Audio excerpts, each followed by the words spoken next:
seniman itu kan agak rada-rada gila gitu. Kita harus siap dengan kegilaannya menghadapi dia dengan kegilaannya. Misalnya kalau dia mau ke barat harus ikut ke barat, kalau dia mau ke timur harus ikut ke timur. Gak boleh ditentang. Kalau ditentang, wih, berat kasusnya. Perhatian itu terutama Tanggung jawab sangat besar. Selalu dia tanggung jawabnya sama keluarga itu besar sekali. Habis itu dia tuh kayak mana ya, kalau misalnya dia punya apa gitu, sesuatu yang dia punya kelebihannya, dia suka kali berbagi.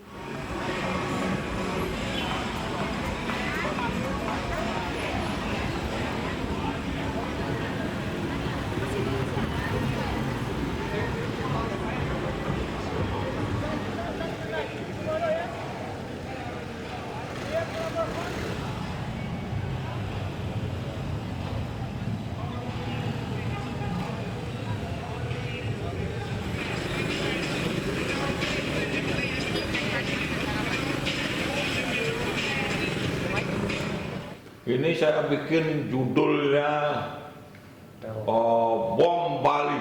Bom Bali ini teroris nih judulnya teroris. Karena waktu kemarin itu dia ngebom di Kuta. Habis bom di Bali, sudah itu sekian negara tamunya di Bali langsung pulang, dia pergi. Pergi dia, sekian negara pergi dia, harus ketakutan.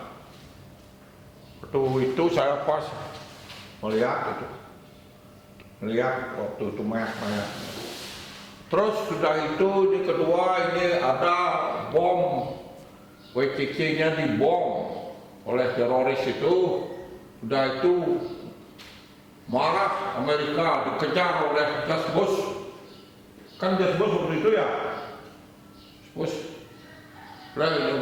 di mana kau?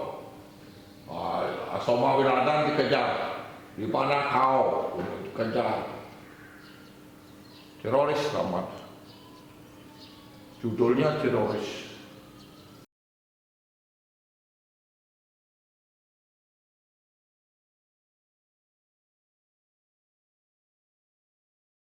Para seniman yang ada di Indonesia tidak dapat penghargaan dari para pengusaha. Yang dapat penghargaan itu adalah seniman-seniman yang dijagokan untuk menjadi seniman atau dikarbit untuk jadi seniman sehingga menguntungkan diri sendiri. Itu bukan seorang budayawan atau bukan seorang seniman, itu seorang pengusaha yang menjadikan seorang seniman yang jelek menjadi bagus karena dikarbit, karena dibeli banyak-banyak, dikoleksi, kemudian diekspos di Christie dan lain-lain. Nah itu yang menjadi persoalan yang sangat berat. Artinya orang-orang pengusaha itu bukan mencintai seni, dia mencintai seni untuk mencari uang. Nah ini yang ada salah satu pengusaha besar dari Jakarta ingin membuat museum, itu menyuruh orang lain untuk beli lukisan. Akhirnya banyak lukisan palsu yang dibeli. Nah itulah, jadi pengusaha ini belum tentu seorang budayawan, belum tentu seorang seniman, belum tentu seorang pencinta seni. Nah itu yang masalah yang menarik di Indonesia ini. Lain halnya kalau di luar negeri, orang luar itu dia mencintai budaya dan mencintai barang-barang seni, kemudian dia ingin mengkoleksinya bukan untuk dijual, mereka untuk dikoleksi, untuk dilestarikan. Nah itu lain, itu adalah pencinta seni yang ada di luar. Tapi kalau pencinta seni yang ada di Indonesia saat ini adalah kebanyakan ada komersialnya.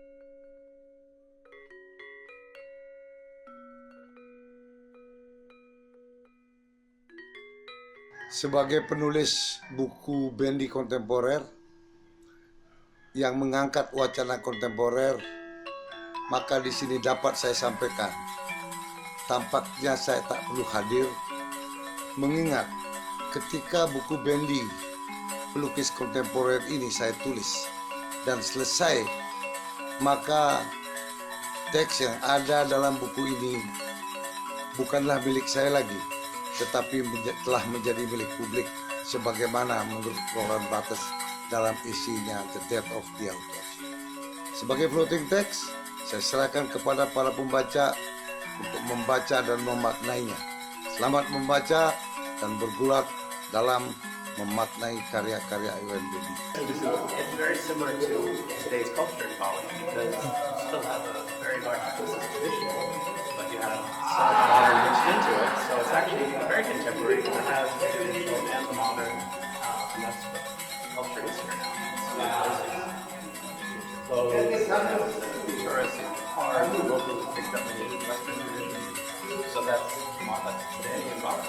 Marilah kita tetap berkarya, melanjutkan para maestro kita terdahulu, dalam arti bagaimana kita dapat selalu meningkatkan kualitas hasil karya kita sehingga dapat membawa kebesaran nama Bali, kebesaran nama Indonesia di seluruh dunia. Kita siap untuk memelihara, melestarikan nilai-nilai yang luhur untuk tetap menjunjung tinggi karya seni, sehingga karya seni Bali baik itu tradisional, modern, dan juga aliran yang lainnya tetap digemari, dicintai oleh kolektor-kolektor mancanegara.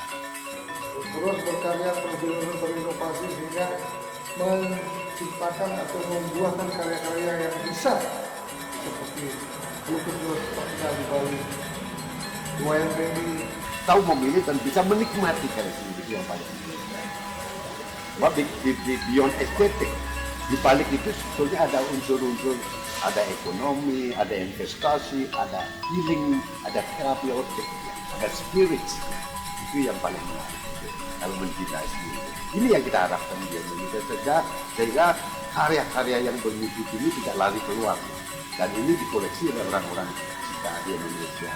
Nah tentu dari karya Bapak Wayan Bedi ini kita melihat bahwa beliau adalah seorang maestro yang begitu luar biasa.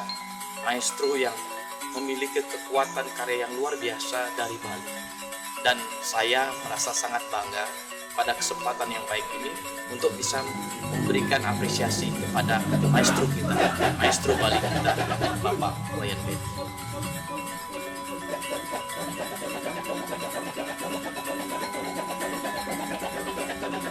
Kalau tidak gila tak bisa, coba orang lain ya tak bisa.